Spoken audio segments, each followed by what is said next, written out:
"Who is it you'll be swallowing today?" I asked. This was the body of Gerard Farley. I had met Josette Plemons 3 weeks ago at our school's lunchtime silent film club. Now I was sitting with her in a stranger's home, watching her dip a dainty gray spoon into a blue vase filled with an old man's cremated remains. It was one of those times where there seemed to be no way to ask any unserious question, since any reality could pop up and present itself as the truth. "Do you ever take that with cream and sugar?" "No," Josette said. She tipped the spoonful of ash into a small glass bowl she had brought with her. Small, ornately illustrated leaves of ivy spooled around its rim. "That would be disrespectful." She gently tapped the back of the spoon against the edge of the bowl in a rhythmic clink to jostle the last flakes of ash out. That question didn't seem like it needed a follow-up, so I took a moment to reflect. We were in old Gracie Farley's house. She was one of the seniors Josette would visit and provide light care for every week, as part of a volunteer program that offered substantial college credit. "But that's just a bonus," Josette told me. The walls were festooned with a garish lilac print, portraits of the beaming dead, cluttered old dark wooden shelves pushed against the walls like balustrades. There was no TV, only a window. There was a room that had been furnished and decorated before the invention of digital time. It was little wonder that Josette found this an appealing space for her ritual. "And you're certain Miss Farley won't come in and flip out?" "Positive. I set her up with her little CRTV and a bowl of chili for her nap an hour ago. She's dead asleep." Pun intended? My voice quivered. She looked at me, aware of her own ability to generate discomfort, relishing it. "No." We make up a big shape for our lives so that they'll make sense when we think about them in the abstract. But when you stop and dig into the moments that are most important, it'll always feel like each one of them took place on a different planet. Some of those planets become moons. Your memory is of what you were remembering at that time. I sat on that weird pink couch and looked at Josette's nails, lightly crusted with human remains. I remembered sitting in the art room with the rest of the silent film club at the end of lunch, 5 minutes before the bell was to ring. We had just wrapped up the scene in The Golem, where the titular monster throws the knight, Florian, off a tower and kills him. Miguel, the club founder, flicked the lights on. "Any questions, observations, anything?" He must have felt that he had to present a facade that we were a real club by giving us half-hearted homework attempts after each viewing, even though our superior, Miss Horton, was sitting off in the corner, diddling her iPad and clearly couldn't have cared less. Miguel sighed. "All right, see you all here next Wednesday." Y'all was a somewhat generous appraisal. There were 4 total members of the club. Amid the soft shuffling of backpacks being hoisted and zipped up, I saw Josette peering at the now blank TV screen. Her eyes focused on it, as though trying to make sense of a confounding scene. "What's up?" I asked her. She looked at me, startled, and in fact I was startled by my own question. No one knew each other at the silent film club, and being a gaggle of quiet weirdos for the most part, we didn't go out of our way to socialize with one another. "Not much," she said. "What do you mean, what's up?" Nothing. Just, you looked like you were really concentrating there. Almost like you were still watching the movie even though it's turned off." She looked away from me, past my temple. "Well, I found it interesting," she said. "It seemed like they were setting up Florian to be the big hero of the movie, and then they just went and smoked him like that. Bold move." Yeah, I murmured, thinking about it. It's funny, too, because it's not like the stories in the movies were real sophisticated back then, like with the cabinet of Dr. Caligari. "Yes," she replied, rolling her eyes and laughing. "I don't care if it was the first plot twist in any movie ever. It was all a dream. It's still dumb. It's still cheating." "Thank you," I said. The club had finished that movie a couple of weeks ago, and clearly, the betrayal of the ending was still a fresh wound for both of us. It's just like trendy with internet weirdos to like that movie. Just because it has cool sets doesn't mean it's actually good. You know, I was just about to, she began as the shriek of the bell cut her off. It was likely for the best. Miguel had been eyeing the two of us peevishly, not only because he was feeling left out, but also because we were trashing one of his favorite movies. It must have been killing him to feel like he couldn't jump in and defend its honor. We'll talk more about it later, she said, as we walked out of the classroom. It's so cool you think that too, though. I was afraid to say anything. Yeah, I said, laughing. She smiled in affirmation and then waved as she went down the hall. We didn't share any classes together and didn't have much in the way of common friend groups, but I didn't want to wait until next Wednesday to talk to her again. Fortunately, both of us turned out to be the type of people who, once dragged out of our shells, yearns to be charmed, to stumble into unique and intricate friendships. Josette bumped into me in the hall the next day, and we picked up right where we left off, talking about the storytelling quirks of weird old movies, how Miguel never seemed to want to play anything but German expansionism. It's good stuff and all, but is he aware that there were a bunch of other countries that also made movies in the 20s? She quipped. We may not have shared any class periods, but we did have a couple of teachers in common, which made it easy to find ways to do homework with each other after school. She was a funny person to be chatty with. We shared many objects of disdain. I learned a lot from her, too.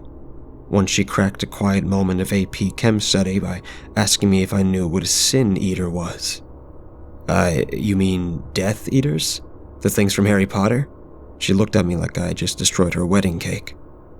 No, she dripped. Not the things from Harry Potter. I guess I don't then, I said, smiling. I liked getting a rise out of her every so often. She grimaced, then continued. Sin Eaters were Celtic wanderers who traveled the Irish countryside and absorbed the sins of the soon-to-be deceased in exchange for a small fee or for food and shelter. They were pretty much outcast from society because they were thought to be so bloated with the sins of the dead that it was spiritually dangerous even to be in their presence. That's pretty metal. It sounds like a good idea for a movie. She paused. Why do you think a person would do that? Damn themselves irrevocably in exchange for a little bread and water? Maybe they don't believe in heaven or hell. They could have been the first atheists, or maybe it's not really a choice. This piqued her curiosity. How do you mean? Well, people drive cars at crazy speeds even though part of them knows they might die, and they do die all the time. And that's a really direct and immediate physical thing, being in a speeding car, knowing you can't totally control it. If so many modern people can't even parse out the risk-reward of something like that, then how is it so far-fetched that there was once a whole class of society way back when they made their living by sending themselves to hell, and they didn't have any better reason for it than, I'll deal with it later? She still looked puzzled. I went on, floundering. Look, I don't know. Why do people commit suicide or eat at Taco Bell? Those aren't choices either, exactly. I couldn't think of anything else to add. I wasn't even sure if I believed myself. You know? To my amazement, she nodded reverently. Yes, Josette said. I think I know exactly what you mean. Do you remember when the paper is due for Miss Chetney's class? And that was the last time we spoke of the Sin Eaters for at least a couple weeks. Still, the conversation lingered with me. She kept saying things that would remind me of it. Josette was fascinated with religion and spirituality. We'd be talking about the legend of Zelda, and she'd bring up something from the Hebridean mythology that it reminded her of. Or she'd quote some wisdom from the Upanishads when I was pissed at my dad and rambled about what a dick he had been. I asked her once when she found the time to learn all this shit. And my mom had a degree in religious studies from Naropa. A lot of these books are lying around the house, and anything I can't find on the bookshelves is easy to look up online. I just read a chapter of the Bhagavad Gita, or gods and fighting men or what have you before I go to bed. But ancient wisdom is everywhere, truly.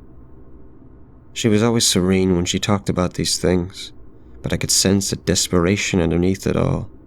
It seemed almost stream of conscious the way she talked about them. None of her ideas fit together.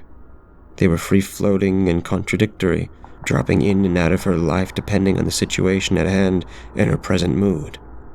It was almost like all these spiritual aphorisms and principles were photographs she had ripped out of a scrapbook, and she felt like if she grabbed enough of them, then eventually every frayed corner, every stranger's smiling face would form a bigger picture that would make sense of it all. I never asked if she believed in hell or something like that, but it never felt like I had to. It was a Tuesday in April when Josette first told me about her ritual. She seemed worried and bleary-eyed. April was the busiest time of the year for big class projects and papers, and she always looked a little bedraggled in any case. But something seemed off when we met up at lunch. "You look like shit." "Thank you," she growled. "Is anything the matter?" "Yes. I don't know what specifically, but yes, something's the matter." This was a cryptic answer even for Josette. "Help me out. Is it fever? Is it trouble at home? Cramps? Anything at all? Even a ballpark? Even Google directions to get to the ballpark?" She took a timid bite of her tuna fish sandwich and looked at me sheepishly, almost guiltily. "It's over something weird that I don't want you to know about." "It can't be that much weirder than anything else about you." I laughed. She still looked troubled. I straightened up. Is it illegal? That kind of thing?" I whispered. "Not as far as I know." "Good." She sighed and pulled a sliver of crust off her sandwich. "You know, when you were a little kid and you had ideas about life that didn't seem to come from anywhere, they just slid out from under a rock in your head, and that made them seem all the more real.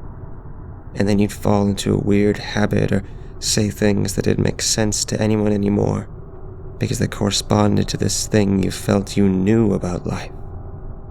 And you only stopped doing or saying those things because at some point someone corrected you." I think so, yeah." She looked at me with great intention. "Could you give me an example?" Put on the spot, I sputtered. Then something started coming back to me. "When I was really young, I used to think fireflies were dead Christmas light bulbs." Her eyes widened. "Yeah?" "Yeah. I saw a bunch of them flittering around outside our house once, the day after my dad took all the decorations down. I think it was just unseasonably warm that year, but at the time, it didn't occur to me to not think that they were the ghosts of our Christmas lights. I thought Dad took them down too soon and they wanted to come back in the house. I started crying, thinking how lonely they must have felt. I felt that horrible little kid guilt that weighs down your whole torso. I ruminated. I hadn't thought about this in a long time. Actually, it's even a little wilder than what you were talking about, because I remember telling my dad we needed to let the lights back in, and when he tried to explain that they were just glowing bugs, I didn't believe him. I think I even got in trouble for calling him a liar." She nodded. "When I was little, I ate some of my grandmother's ashes." "On purpose?" "Yeah." "Wow. Why?" "I thought I'd be able to hear her soul, or that she might come back to life." I looked down at the garnished ketchup-colored cafeteria tilling. "Did it work?" "Not really. Not the way I wanted it to." She took a big bite of her sandwich, the first real bite she'd taken since we started talking. "I still eat people's ashes." I looked at her. "What?" I didn't mishear her, and I didn't doubt for a second that she was telling the truth, but It was the only word that would come out. I think it's making me sick. Well, of course it's making you sick. Isn't there like formaldehyde and stuff like that in people's ashes? She shook her head urgently. Not like that. Then she looked at me. Would you mind coming with me to Miss Farley's house tomorrow? The memory moon passed over right at that point. I was back on that pink couch, body and mind. I remember my chest tightening. I remember that for some reason the tops of my cheeks were in pain. I thought about what you said about the sin eaters, how what they did wasn't a choice, she mused. I don't think you were right. No? I think you can be chosen by God, but I think you also have to accept the call, just like any other job. She slipped another spoonful of ash between her lips. She coughed and her eyes bulged ever so slightly. Then she wiped her mouth and continued. I think the older you get, the quieter the call becomes. Whether you're raised in a secular way or a religious way, you're only ever taught to do what other people say. You aren't told how to listen to the spirits. Miss Farley gave a concerned yawp from upstairs. Dear? This startled Josette. To her own visible horror, she almost knocked the ashes on the ground when she jumped up. She covered the bowl with her shaking palm as she stood. I'll be right back, she told me. She stuffed the bowl into my hands and jogged up the stairs. Coming, Miss Farley. Holding on to those ashes was bizarre, to say the least. I looked into the bowl and tried to glean some spiritual significance from it, feel the gravity of what used to be a human body in my own hands, but nothing would come. It just looked like dirt, like the stuff that piles up in an unswept corner.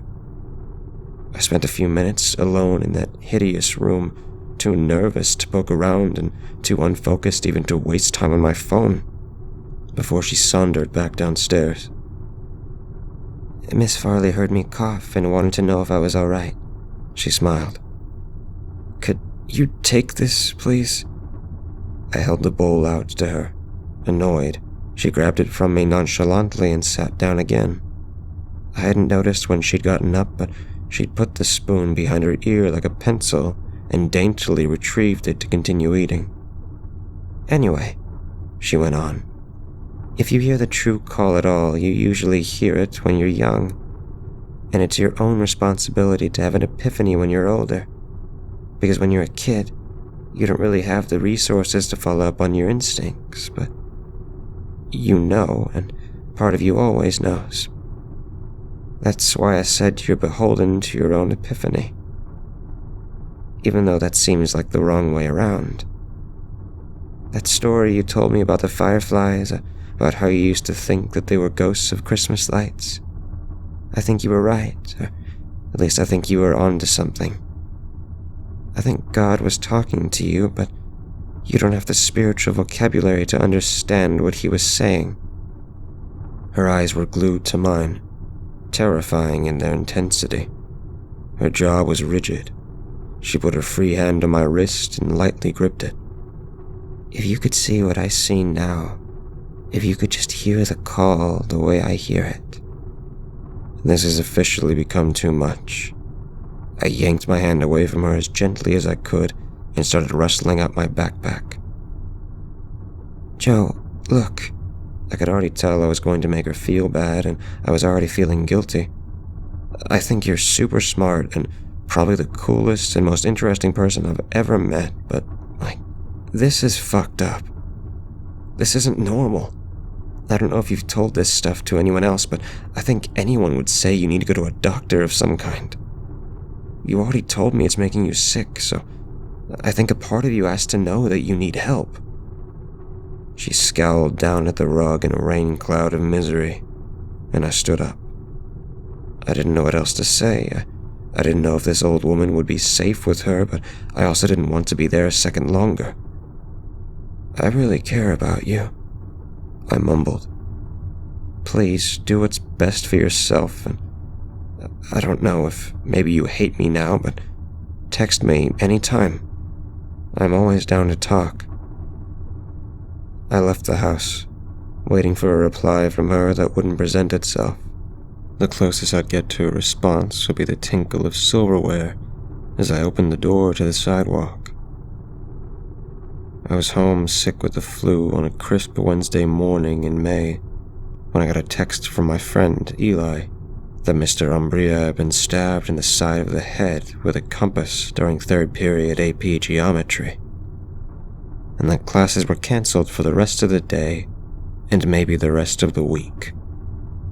Immediately, I felt responsible because immediately I knew Josette had done it, and I felt as though I hadn't tried hard enough to help her. I cried for a little bit, my guts rolling with sickness and guilt, and then I fell asleep. When I woke up, I was feeling less nauseous and needed something to distract myself with. If only superficially, so I opened up my laptop. I had a new email. It was sent via a filing sharing service, although when I clicked the link to the download page, I saw that the file wasn't particularly large. It was sent from an email address composed of a gibberish sequence of letters and numbers, and normally I would have written it off as a clumsy spyware trap sent by some Ukrainian gifter, but today I knew it was from Josette. She'd likely made a proxy address of some kind, just so whatever she'd sent me would be harder to trace back to her. I opened the download. She had written me a letter. I couldn't find a date on it, but I figured she had to have sent it last night. Hello, friendo. So I know I freaked you out a little last time we really talked, and I also know you've been mad at me for not eating with you at lunch, or hanging out with you after school, or really seeing you or talking to you at all, and I'm super sorry about that. I've been in a bad place, so I just wanted to send you this and let you know what's up, and hopefully make a little more sense of how I've been acting. Please forget the lack of capitalization and tumblery use of punctuation. I'm writing this as fast as I possibly can because I'm not sure how much longer I'll have the facilities to put this stuff into words. It'll make sense later. I don't know if you would probably still think I'm fucking crazy after you read this, but I did see that little glimmer of belief in your eyes, even when you were telling me I should have gotten help. Fear is the best path to belief, in my opinion. Anyway, when I first heard the call, I was really young. Like I was 5 or 6 years old. It was like a week or two after my grandma's funeral, and my mom had come home with her ashes in this nice little blue china urn. She left it on the end table for a minute to go do something, and my dog from back then, a big boxer mutt named Swooper, knocked it all over the floor because his tail was wagging too hard. So her ashes were sunk real thick in the carpet, and Swooper started lapping it up with his tongue and trying to pull it out of the fabric with his teeth, because dogs are fucking dumb and they'll eat anything. Grandma smelled horrible, but I thought maybe Swooper knew something I didn't, so I got on my hands and knees and started eating it too. The taste was wretched. My mom came back in the room and flipped shit. She smacked me hard across the face and sent me to my room and put Swooper outside for the rest of the day. That was the one time in my life that my mom had ever hit me, just so you know. I'm not sure about you, but when I was little, my dreams and nightmares were way more vivid than they are now. Even with that in mind, even having had a relatively comprehensive grasp on the difference between dream and reality for a little kid, this was something different. That night I heard my grandma talking, and it was this really spooky non-language I was hearing, like if you can imagine a language that's spoken only in tone, made from little inflections and interruptions that sound like words but aren't comprehensible as words.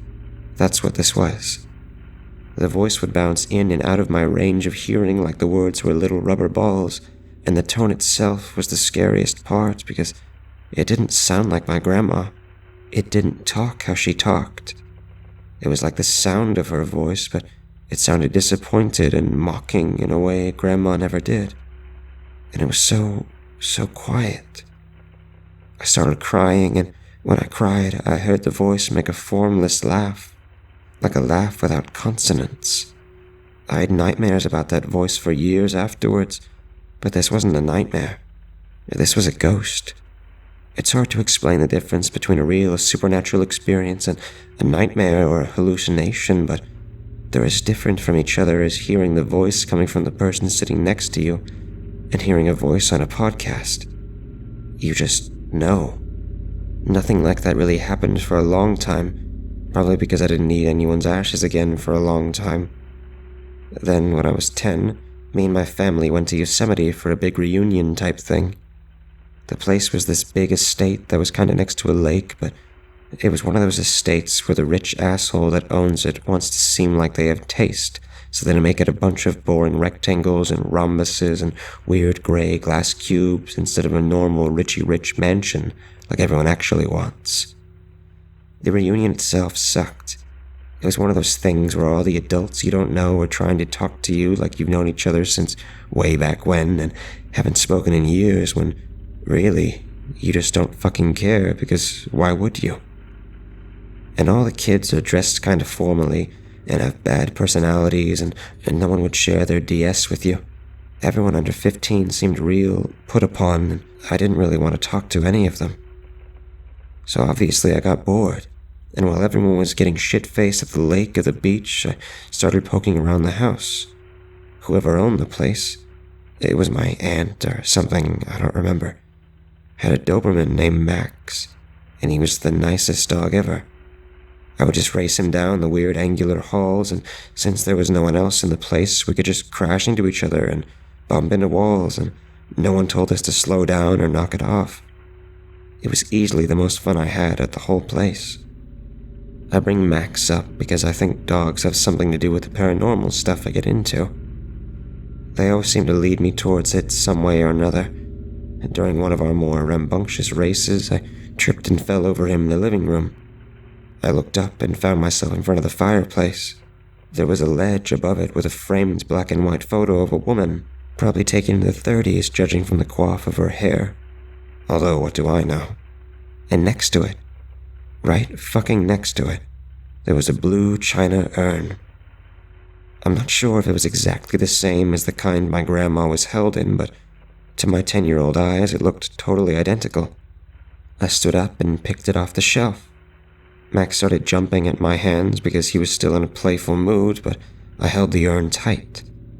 I opened the lid and looked into it.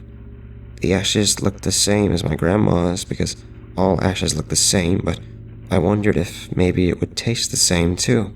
So I looked around to see if anyone was coming in, and when I saw I was alone, I stuck my finger in and tasted it. Then I gave it to Max so he could have a lick too. I never learned who that woman was, but I had a few more laps and then I put her back on the shelf. Something occurred to me. I went back to where the party was happening down by the lake. Everyone was dead drunk at this point. I found my mom and I told her I was going to go explore the woods for a little while. She slurred that she didn't want me to go too far.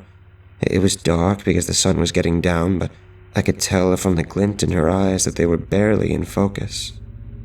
Maybe it wasn't fair of me. It's not like she drank all the time or anything, but I was disgusted. I felt this big black ball and chain of contempt for the ways of man who wrap around my heart, and I've never been able to shake it all the way loose ever since. Anyway, I went into the woods, not terribly far, but a ways enough so I couldn't hear the party. I found a smooth boulder on a slight incline and sat down on it. The trees blocked what little remained of the sun.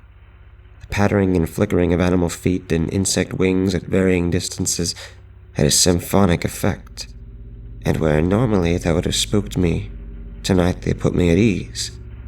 I let my body relax and I waited. When the dark fell completely, I looked straight up. A faded silver cloak began to drift downwards, as if let go from the tops of the trees. It stayed fuzzy, like waves of vapor on a hot day, and no matter how far it fell past the trees, it stayed small. I could see it passing branches as it came towards me, but it never took up increasing space in my line of sight, like something is supposed to do when it's coming closer to you. I reached up to touch it and let it fold over my fingers, and a cool breeze slipped across my palm, and the cloak vanished. Satisfied, I went back to the party with this little initiation into the true cosmogony of things, skittering in secret around my heart. It was better than a first kiss. I realized I was in possession of a special gift that no one else had, or if they did, they were keeping pretty quiet about it. There was still so much I didn't know, and as I got older, these questions began to articulate themselves in more precise ways. Was I inviting communication with spirits, or simply observing behaviors without playing a meaningful part in them? Is there any ethical line between the living and dead that shouldn't be crossed, not out by some doofy fear of black magic or what have you, but out of respect for the privacy of the souls themselves? Is real communication even possible when language, like everything, is constrained by time, and time has no meaning once a person stops having a body beholden to its whims? I started thinking about all this later. All that time, all I knew was I needed to see more of this stuff to even know what exactly I was doing. Opportunities were far and few between when I was very young, and so for a while the visions left me.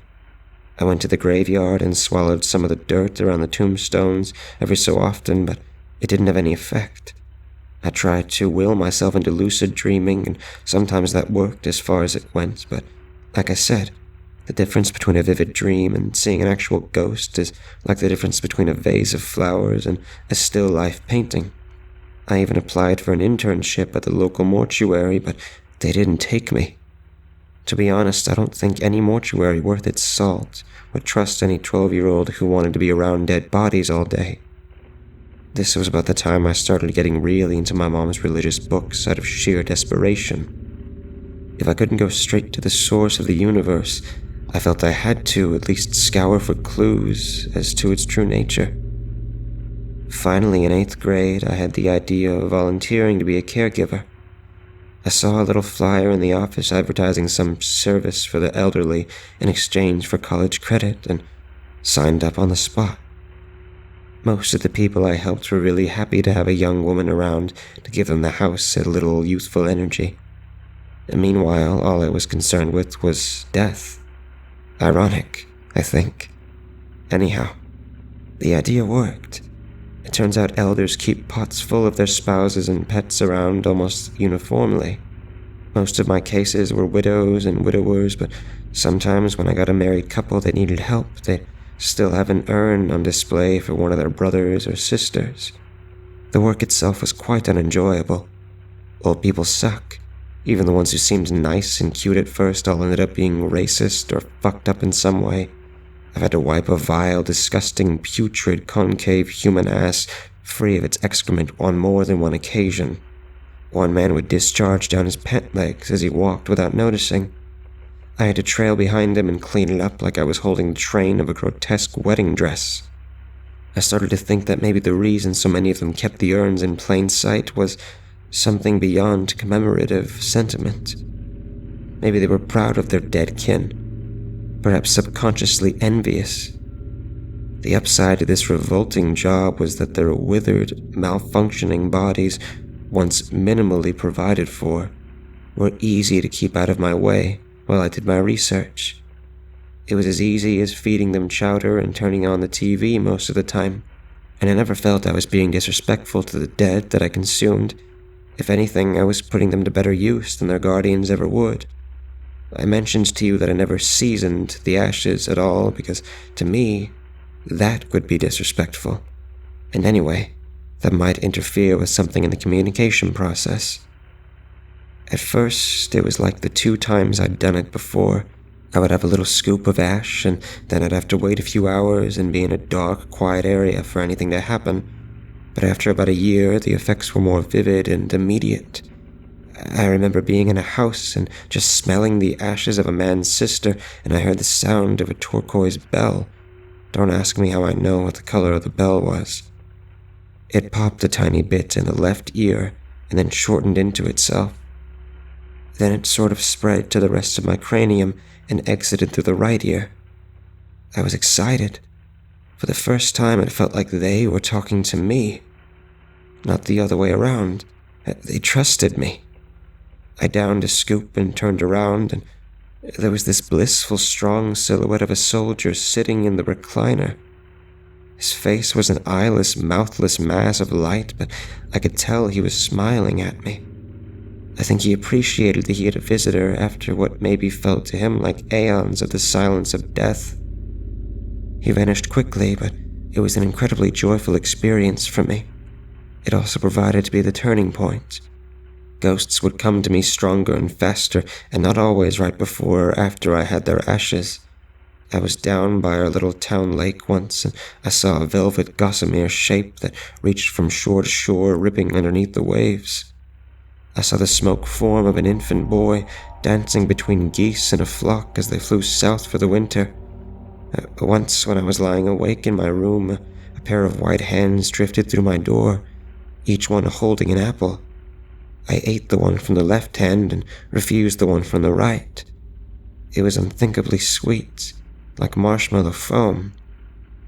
These were all pleasant, if not downright beautiful instances, but they soon became the exception to the rule, and, in fact, the reason I write this to you now is that I am still experiencing the death world, but in a way that is now as rhythmic and constant as my beating heart, and in a way which has become distressing to me, and which I no longer welcome.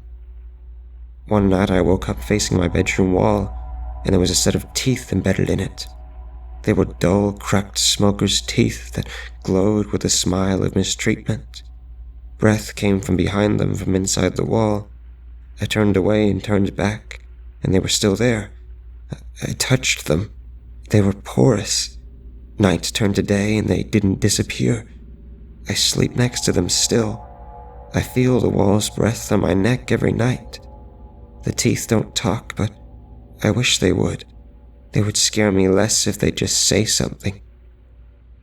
At some juncture that I failed to spot or prepare for, the entire living world cracked in my vision. Now I see veins on the outside of my mother's cheeks. There's a scalpless hunchback at the side of our school. He claws at the ground like a dog trying to bury a bone and screams all day long. I don't think anyone told him he doesn't have a body anymore. Every car smells like a corpse. I am privy to open wounds in the fabric of nothing that bleed pure night, and I don't dare go near them or look at them for too long. I would tell you where they are, but you might be safer not knowing. I've trained myself to cope, but I can only dislocate my senses from only so much of this. Nor would I ever wish to separate myself from these spirit materials entirely. I have gained valuable insights from many of them. For instance, Mr. Umbria has the skin and tongue of a Komodo dragon. He sends mosquitoes to drain sleeping girls' souls when the stars go down. He is not who he says he is, and you should not trust him, or in fact be near him at all if you can help it. But do you want to know what I have observed about you? You talk in the frequency of mist. Sometimes your eyes switch places when you have a big idea. You are beautiful. This is why, for my own selfish reasons, I wanted to initiate you into this world of mine, so I could have a friend who I knew would understand. But as you can probably guess, I don't think you would have liked it very much. I ask your forgiveness, but I don't feel entitled to it. I'm not at the point where I feel as though I can just stop eating the ashes and see what happens, as much as that might seem like the obvious and reasonable thing to do right now. It seems as though I'm at a point where I can sense the truth, but it isn't coming in strong enough to be coherent. It's like that ugly sound the radio makes when the signal's strong enough to be more than static, but too weak for you to really hear the music. I can't stay like this much longer, and I have to believe I'm on the verge of a sensory breakthrough. And even if I stopped now, I would never want the ghosts to leave completely. I can't go back to the way it was. As painful as this all can be, I'd rather see in the most violent shade of red than go colorblind. I hear a sound like nails hitting a wood floor with each keystroke, and the corner of the screen is starting to curdle. Someone's peering up at me from under my shoes. I can't write too much more. I don't know if we'll ever really talk again. Think of this as an apology and also as kind of a last will and testament for my normal existence in this world. I hope you have a good life. The secret of the call is now your inheritance if you should choose to claim it. Goodbye. I deleted the email and the file, but not before I printed the letter out, stapled it together, and put it in a shoebox in my closet. I wondered if maybe I'd learned nothing from her story, keeping things around like this. I do my best to take the specifics of what she'd told me to my grave, but everyone knows that me and Josette were close, and the kids at school, probably the cops too, would want to know if she had been acting strange before she attacked Mr. Umbria. I'd have to lie and tell them yes, she had, and as I did so, I would have to dream of a perfect world where knowledge didn't turn you insane, where the senses didn't become dangerous when acted upon. The truth that I could never tell any of them would be that there was nothing strange at all about trying to live in a world like that.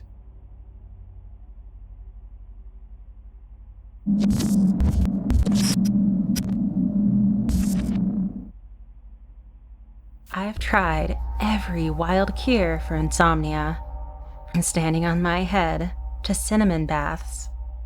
Nothing works. Not even medications prescribed by my doctor. If anything, the sleep meds make me even more hyperactive. I didn't always have the sleep problem. It became an onset issue when I was in my mid-20s and has continued to be a problem. I'm lucky if I get 2 to 4 hours of sleep at night. Sometimes I look over at my husband, who seems to knock out the minute his head hits the pillow, and feel absolute jealousy. We turn the lights off, and within 5 minutes I hear his gentle snores. How nice it must be to get real sleep. A few weeks ago, the tossing and turning was particularly bad, so I decided to get up, as I do many nights, and figure out something to occupy my mind. Did some light reading, cleaned out the refrigerator, but nothing was working. I decided I would take a walk down the block. Maybe the darkness and cool night air would help lull me back to bed. While I was walking down the street, the strangest thing happened to me. First, I noticed the street lamp was flickering, which was a little spooky.